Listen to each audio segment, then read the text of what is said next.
All it can do is wait for one to slip and fall.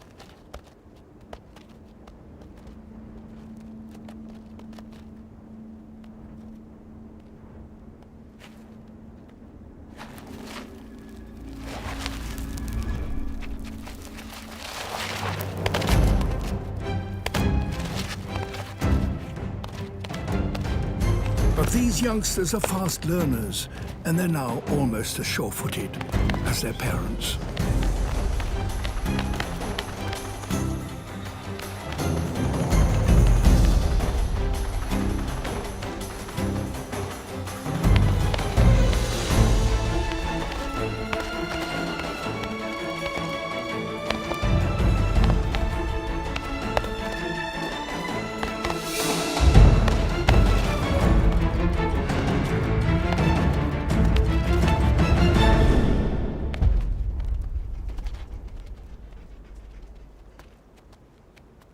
The fox will have to find its meal elsewhere.